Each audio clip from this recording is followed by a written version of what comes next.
Aduh, muka elok tak? Okey. Assalamualaikum warahmatullahi wabarakatuh. Bertemu lagi dalam video saya kali ni lah. Cuma kali ni saya pertama kali buat video bercakap depan macam ni. Selalunya video saya pergi travel lah, pergi diving, video saya masak kan. Tapi kali ni saya cakap direct macam ni lah. Actually video ni sebenarnya berkaitan dengan umrah. Tips-tips lah untuk mengerjakan umrah. Sebenarnya saya dah pun rekod video ni masa saya dekat Madinah, masa saya pergi umrah yang kedua pada bulan 2 yang lepas, bulan 2 ni kan. Tapi saya tak jadi nak upload sebab memandangkan keadaan itu tidak sesuai dengan tips yang saya nak berikan. Semua pun tahu kerajaan Arab Saudi telah pun menghentikan sementara umrah pada 27 Februari tahun 2020 disebabkan pandemik COVID-19 ni lah. Dan ketika itu saya baru saja pulang dari mengerjakan umrah.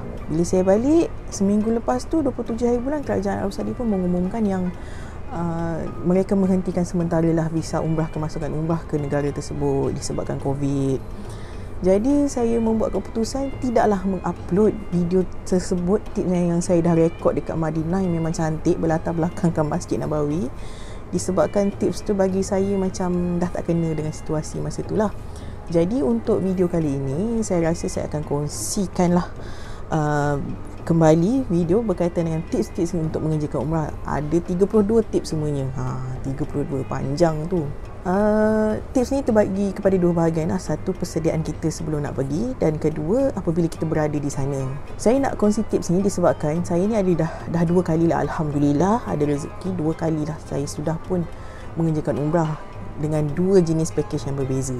Okey, kali pertama saya pergi tahun lepas, bulan April, hujung bulan April sehingga awal bulan Mei. Jadi saya sempat berpuasa 2 hari di Madinah. Itu adalah package yang ekonomi. Semasa di Mekah pun kita duduk hotel, jarak dia 700 meter daripada masjid. Dan kita pun naik penerbangan, catat lah Amal by Mas, duduk pun di kelas ekonomi. Dan masa tu pun sebenarnya saya yang kali pertama tu saya pergi atas tujuan kerja. Kalau siapa nak tahu, ada tengok program Andalusia di RTM, tajuk dia Jelajah Kasih, yang masa tahun lepas disiarkan setiap hari Jumaat pukul 9 macam tu. Saya terlibatlah dengan program itu. Jadi pemergian saya ke sana dikirakannya segalanya ditajalah. Saya tidak membayar apa-apa lah untuk package tu sebab kita pun pergi sebab kerja. Kali kedua saya pergi bulan 2 tahun 2020 ni pada 12 Februari dengan menggunakan duit sendirilah. Alhamdulillah lah, ada rezeki masa tu, ada rezeki lebih sebab itu pun orang cakap perancangan yang last minute. Bukan last minute, orang cakap saya dengan kawan saya, adik angkat saya, Dila ni, kita berbincang untuk bercuti ke tempat lain. Tiba-tiba entah macam mana kita tersebut, apa kata kita mengerjakan umrah. Sebab yang pertama kita pergi macam kita tak puas sangat lah sebab kita bekerja kan, kita pergi umrah.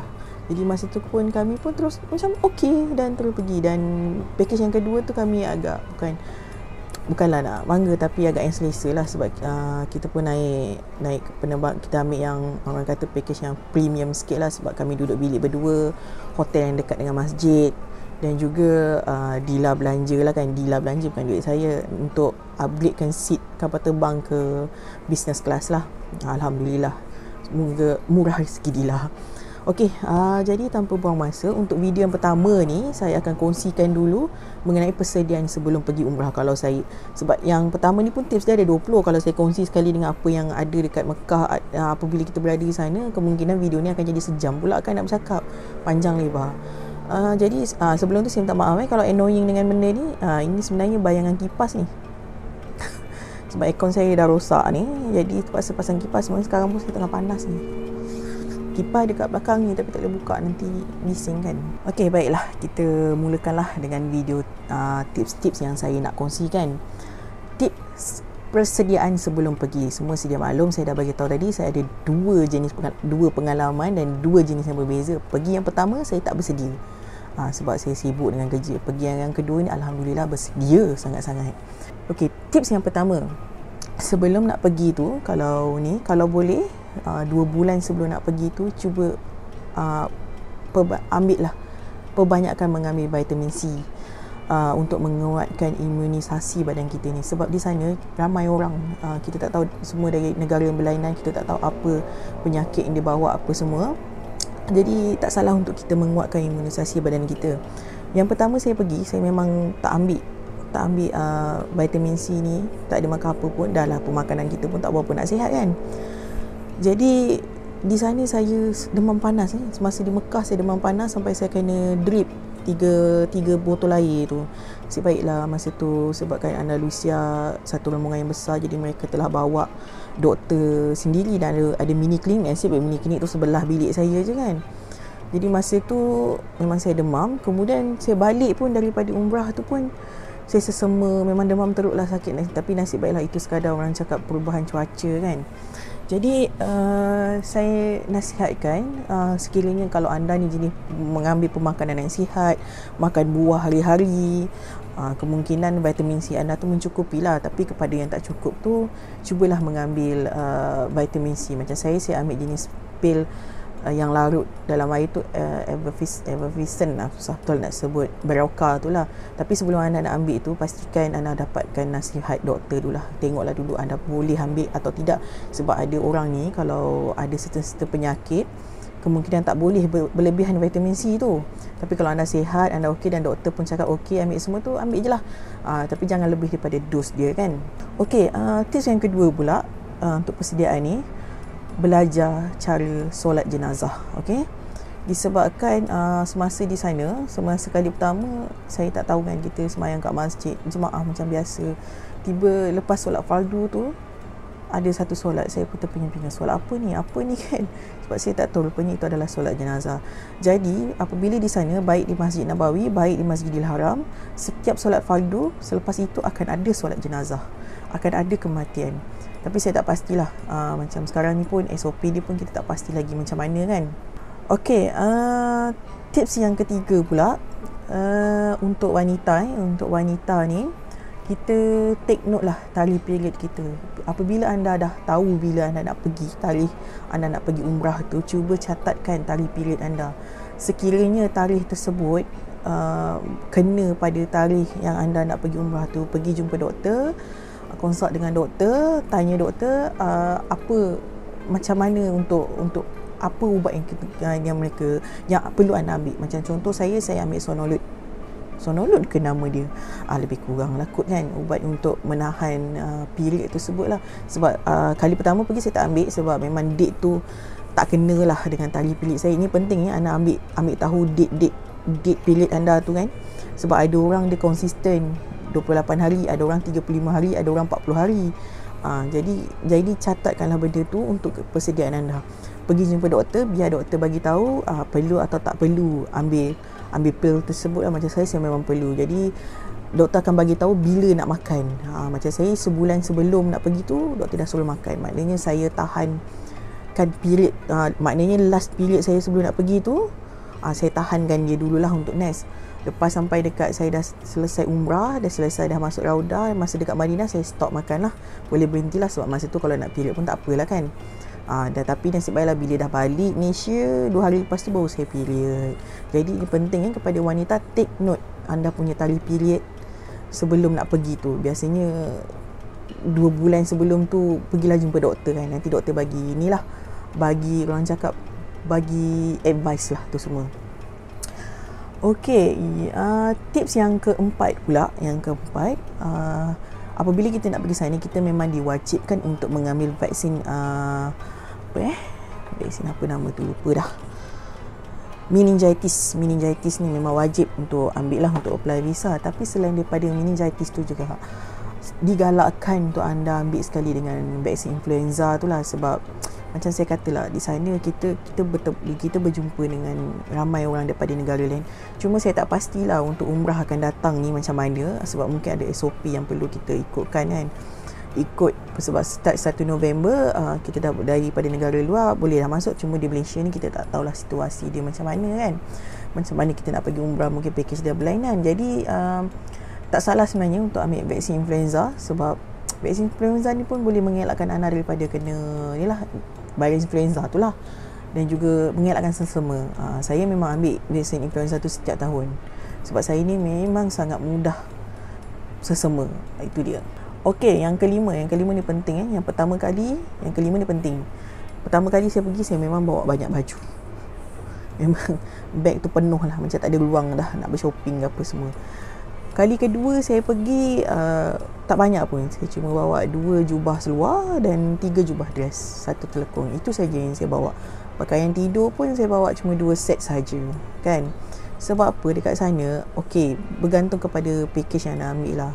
Anda boleh basuh baju, tapi kalau package yang anda ambil duduk bilik berempat, sebenarnya tak ada ruang sangat pun dalam bilik tu nak sidai baju, malah tak kering pun.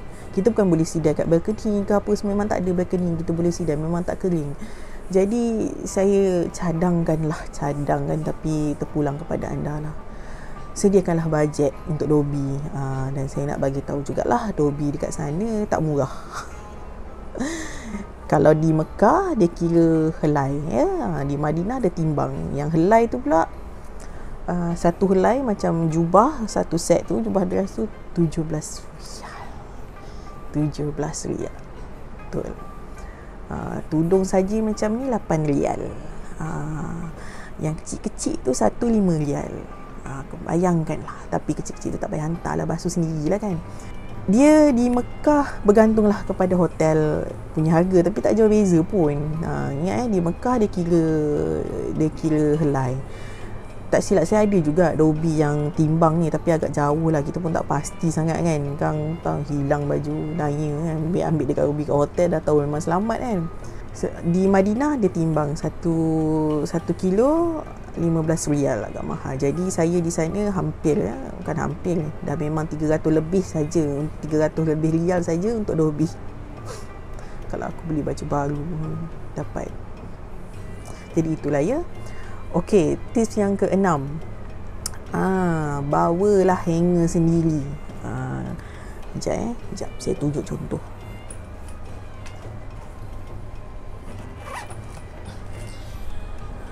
Okey, kalau anda duduk bilik, tak kisahlah berempat ke, berdua ke, hanger tak cukup di sana. Jadi saya cadangkan anda bawalah hanger sendiri. Tengok hanger ni. Ini. Hanger ni kecil je, dia boleh lipat. Okey, boleh lipat. Hanger ni saya beli dekat Shopee. Macam 1 ni RM1 je. Murah je. Cari je dekat Shopee travel hanger. Sebab memang hanger tak cukup dekat sana. Memang tak cukup. Memang disediakan, rasanya apa yang ada dalam hotel tu macam wakaf punya je. Jadi anda lepas pakai baju mungkin nak gantung, ataupun ada yang nak membasuh ke apa kan. Memang perlukan hanger sangat-sangat. Itu saya cadangkan, memang tak cukup. Tips yang ke-7, bawalah ubatan penting. Selain daripada ubat yang memang anda kena makan, yang disuruh oleh doktor, bawalah Panadol ke, minyak angin, ubat sesama, ubat cibir, ubat gastrik, semua bawalah. Sebab dekat sana ubat agak mahal ya. Satu papan Panadol tu 17 riyal. Sedangkan dekat kita berapa je saya pun tak ingat, dalam 5-6 ringgit macam tu kan. Sana mahal. Jadi saya cadangkan bawa ya. Okey, tips yang nombor 8 untuk perempuan juga. Sekiranya anda nak bawa, sekiranya lah anda takut anda nak pilih, mesti anda bawa pad dengan panty liner. Jadi bawalah secukupnya dari Malaysia. Sebab pad di sana Arab punya lain macam, besar macam pampers. Jadi saya cadangkan bawa secukupnya. Okey, bawalah dari Malaysia. Okey, tips yang ke-9, kalau boleh bawalah plug adapter macam ni antarabangsa. Sebenarnya bergantung juga pada hotel. Ada hotel dia memang pakai yang kebiasaan kita lah, yang 3 pin macam ni, yang ni kan. Tapi ada hotel dia tak ada, dia pakai yang ni. Kalau pakai ni memang kena adapter lah. Jadi saya cadangkan bawa lah. Tengoklah pada hotel mana yang anda duduk. Kalau anda duduk di hotel rasanya yang bajet tu, memang dia semua yang ni lah. Kalau yang macam saya duduk Hilton Suite ada yang ni. Jadi saya macam macam tak perlu sangat pun extension adapter ni. Sebab dekat Hilton Suite dia memang ada plug yang macam ni lah, yang biasa yang kita kegunaan kita di Malaysia yang sama. Tapi di hotel-hotel lain tu tak ada ya. Di Madinah pun sama. Macam saya yang pertama tu, saya duduk Mawadah Al-Waha. Mawadah Al-Waha pun dia pakai yang ni. Dia pakai macam ni. Bila yang kedua saya duduk dekat Elaf Grand Majidi. Elaf Grand Majidi dia pakai yang apa tak keluar ni. Pakai yang ni. Okey. Penting sebab kat sana susah, tak jumpa. Nak cari ni memang tak jumpa. Ini saya beli kat DIY je. Tak ingat berapa ringgit. Siap ada nama lagi, takut orang juri. Kemudian jangan lupa jugalah bawa extensions ni, sebab kalau dah duduk satu bilik sampai 4 orang 5 orang, masing-masing nak cas handphone, pelaknya ada satu je, macam mana? Jadi bawa lah extension tu kongsi-kongsi lah kan. Saya pun masa tu dengan handphone nak cas, mana dengan kamera lagi apa semua. Yang kedua saya kurang memerlukan sikit lah extension, sebab saya duduk bilik berdua kan. Jadi kita pun tak berebut lah kan. Okey, yang ke-10, tips yang ke-10, bawalah nikab. Sebenarnya nikab ni masa yang pergi yang pertama saya tak bawa. Kononnya macam lah, nak buat apa aku bawa nikab ni, bukannya penting pun. Buat apa nak jadi orang Arab, kita jadilah orang Malaysia. No, nikab tu sebenarnya diperlukan sebab orang kata masa saya pergi masa musim panas tu, dia panas yang kering tau, panas yang jadi macam mana nak cakap, menyucuk muka kita ni tau. Jadi memang tak tahan lah kena panas tu. Jadi sebab panasan ni kita tak berpeluh, dia panas sangat kering. Jadi bila tutup dengan nikab tu agak membantu sikit lah, dengan pakai spek tu semua agak membantu sikit, kurang lah keterikan tu. Lepas tu pasir lah satu hal lagi kan. Cuma mungkin pergi yang selepas ni diwajibkan pakai face mask lah kan, sebab musim COVID ni kan. Kita pun saya pun tak tahu apa yang diwajibkan. Memang mungkin diwajibkan pakai face mask. Jadi kalau nak bawa nikab pun, rasa nikab tu memang satu keperluan lah. Lagi satu, sana ramai orang kan, macam yelah pelbagai orang kata, pelbagai kuman yang akan datang. Okey, tips yang nombor 11, ini pun penting ya, pakailah kasut yang selesa. Tak payahlah yang perempuan tu nak bawa heel apa semua, tak guna sebab kita banyak berjalan. Kasut yang selesa contohnya macam ni lah. Ni Skechers. Skechers tak adalah Skechers sponsor kan. Skechers ni pun yang agak selesa lah sebab memory foam. Tapi saya tak pakai, masa saya pergi tu saya tak pakai Skechers pun, saya pakai Nike yang tu, tapi selesa lah. Sebab kita akan banyak berjalan apa semua kan. Melainkan anda betul nak OOTD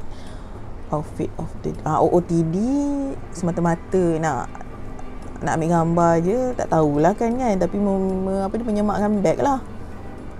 Lepas tu untuk perempuan pula, memang ada jual stokin untuk tawaf tu, tapi stokin tu agak nipis. Macam saya tak boleh nipis sangat kan, sakit tumit sebenarnya sebab mama keras kan. Dia cuma stokin tu nak elakkan kita daripada slippery sikit lah, tergelincir, tapi okey je. Macam saya pakai yang ni, kasut yang masa tahu, kasut yang nipis lah, macam okey sikit. Ini sebenarnya kasut diving saya ni, nampak tu brand untuk diving kan. Tapi okey je sebab dia nipis dan dia boleh lipat macam ni.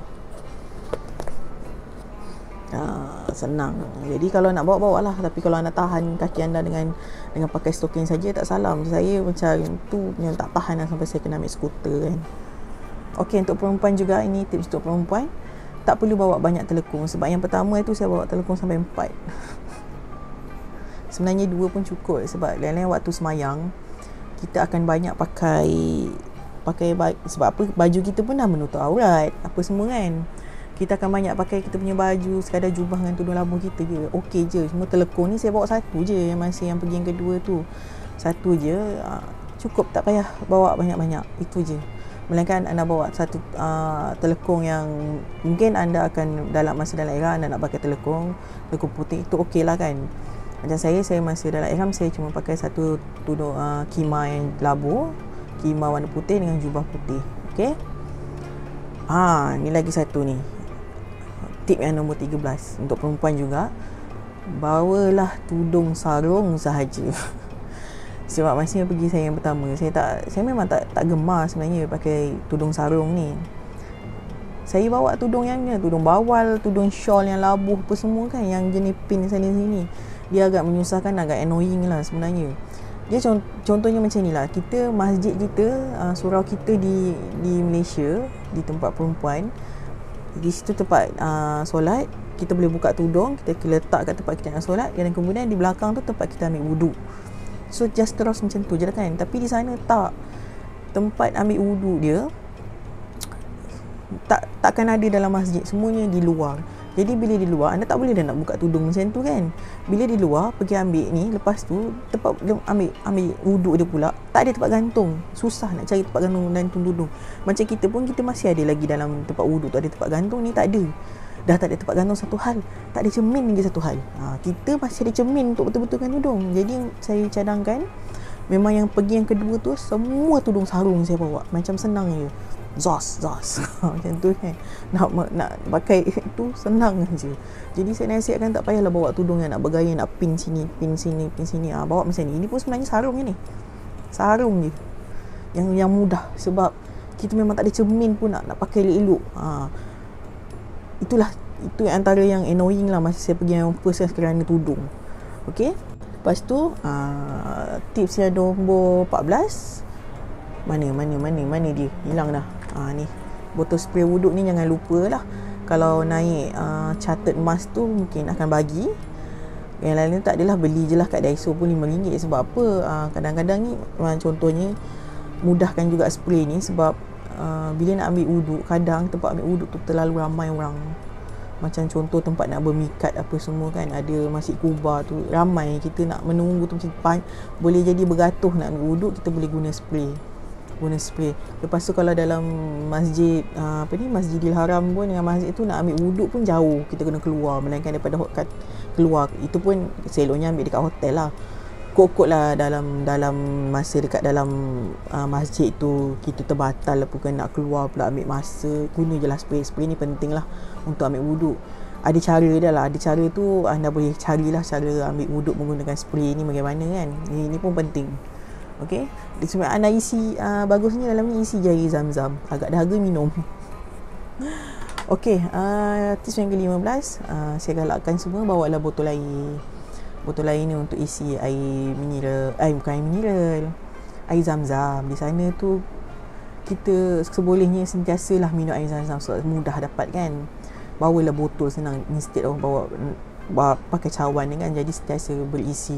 Lepas tu kalau lagi musim panas, memang anda kena banyak minum. Walaupun anda tak, sebenarnya musim panas kat sana anda takkan berpeluh, sebab dia jenis panas yang kering tau. Macam kita ni panas yang cuaca kita lembap, panas kita lembap, jadi kat sana kering, anda tak berpeluh pun. Tapi badan tetap kering. Okey, tips yang nombor 16 ni, sesiapa yang ambil package yang terus mengerjakan umrah, maknanya anda terus masuk Mekah dulu dan umrah. Ini untuk perempuan lah. Kalau lelaki tu memang dah kena lah pakai pakaian kain ihram mereka kan, memang tak boleh buat apa satu jenis tu. Macam perempuan, sebab yang pertama saya pergi memang dah siap-siap pakai untuk umrah ni tau, pakai dalam ihram. Dia sebenarnya bayangkan penerbangan anda dari KLIA tu nak sampai ke sana tu berapa jam. Anda nak kena tempoh nak menunggu lagi dah satu hal. Penerbangan tu 9 jam. Sebelum 9 jam tu dah berapa jam lagi anda menunggu. Lepas tu dah sampai ke Jeddah tu berapa jam lagi nak menunggu ke airport. Nak sampai ke Mekah lagi sejam lebih. Jadi untuk perempuan tak perlulah masa, kalau walaupun anda terus berumrah, tak perlu memakai pakaian yang anda ketika anda nak menunaikan umrah tu, macam pakai telekung putih apa semua. Pakai je biasa, janji menutup aurat. Mudah sikit, sebab kalau tak, anda dah pakai telekung awal-awal, itu adalah pakaian anda nak buat umrah. Bayangkan berapa lama, berbelas jam tu anda nak menjaga kebersihan pakaian tersebut. Memang susah lah kan. Jadi jangan risau, sebelum menunaikan umrah tu anda akan masuk ke bilik hotel dulu untuk tukar. Jadi pakai pakaian asalkan menutup aurat. Tak perlulah nak siap-siap dengan telekung apa semua, tak perlu.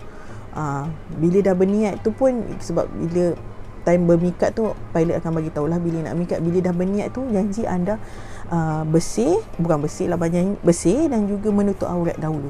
Lelaki memang itulah pilihan mereka, hanya kain ihram. Yang perempuan tak apa, sebab kita boleh balik hotel, kita akan boleh tukar lagi baju tu dulu untuk pakai baju yang bersih ketika nak menunaikan umrah tu ya.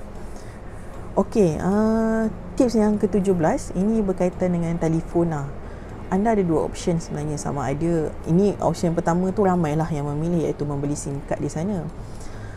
Saya yang pertama, saya beli SIM card di sana, tapi saya agak mungkin nasib saya malang lah, saya kena tipu lah. Saya minta RM50, dia bagi 20 je.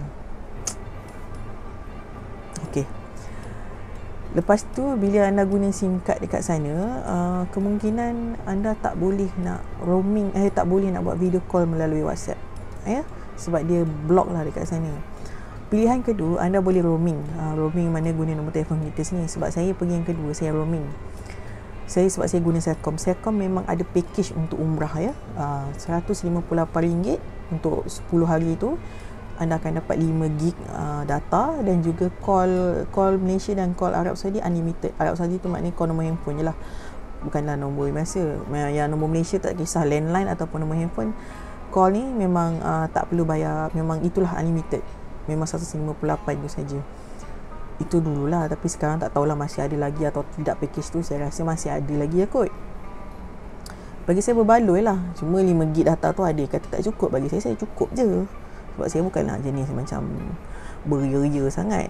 Online kat sini bila sampai kat hotel, saya pakai wifi hotel je lah, jimat kan. Okey, tips yang ke-18, kalau nak buat transaksi antarabangsa lah untuk bank, anda call dulu bank, bagi tarikh date. Sebab bank ni dia punya withdraw date transaksi antarabangsa ni dia tidak automatik dia anda kena call dan bagi tahu mereka date yang anda berada di sana lah, bila-bila untuk diaktifkan. Macam saya yang pertama, saya tak buat aktifkan sebab saya tak banyak duit masa tu. Tak banyak duit. Yang kedua, saya aktifkan lah. Saya guna Maybank, saya call, saya aktifkan untuk pengeluaran antarabangsa itu, tapi dia ada limit lah. Tapi saya keluarkan sekali je untuk saya sendiri. Yang lain saya keluarkan untuk Sidila tu lah, banyak sangat. Dia hari-hari. Masa kat Madinah, hari-hari saya kena keluarkan duit, dia tak cukup kan. Okey, tips yang ke-19. Kalau anda tak nak pakai beg agensi, maksudnya setiap agensi memang akan sediakan beg lah. Mereka nak seragam. Macam saya yang pertama, saya pergi memang saya pakai beg agensi lah. Yang kedua, saya pakai beg sendiri. Sebab saya nak yang beg saya tak nak bawa banyak beg. Kalau agensi dia bagi 2 beg, 1 beg besar, 1 beg yang kecil untuk kabin kan. Tapi saya tak nak bawa beg yang kecil kabin tu, jadi saya bawa 1 beg yang besar lah, saya punya. Kalau nak bawa beg sendiri, pastikan beg tu orang cakap senang nak cam. Bukan beg yang warna biasa. Kalau anda pakai warna macam biasa, hitam yang corak-corak normal ni, kadang-kadang orang tak perasan. Jadi beg yang macam orang senang nak kenal, cepat nak ingat. Macam contoh saya pergi pakai beg sendiri, saya pakai beg yang corak askar. Jadi satu je beg corak askar. Jadi mereka semua akan ingat tau kat kepala, tu beg kita punya group ambil. Jadi macam itulah, cari beg yang anda rasakan corak dia rare, yang senang orang nak cam.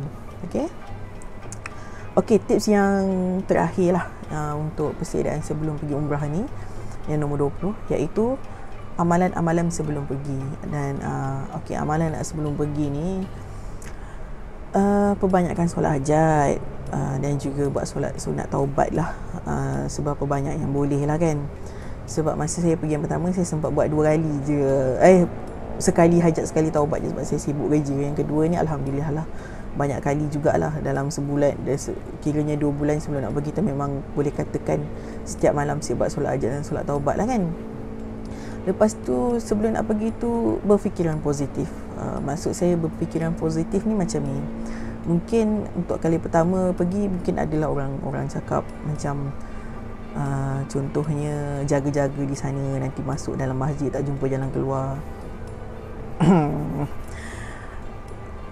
Banyaklah cerita-cerita yang kurang enak didengar, macam satu nasihat yang tadi. Bagi saya, benda tu jangan dijadikan penghalang, jangan dijadikan satu ketakutan pada anda.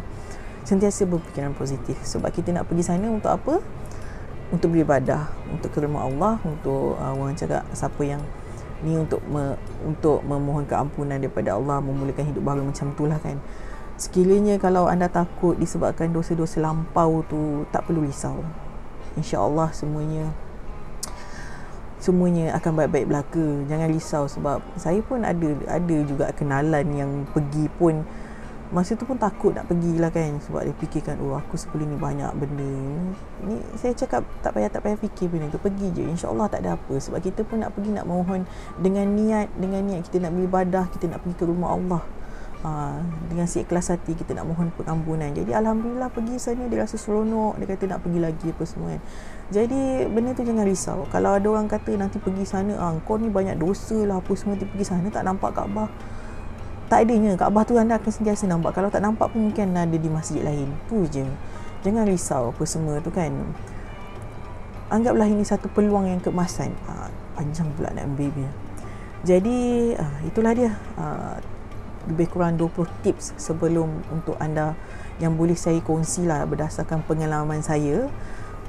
Tak tahulah pengalaman orang lain, ini pengalaman saya yang saya boleh kongsi sebelum nak pergi menunaikan umrah.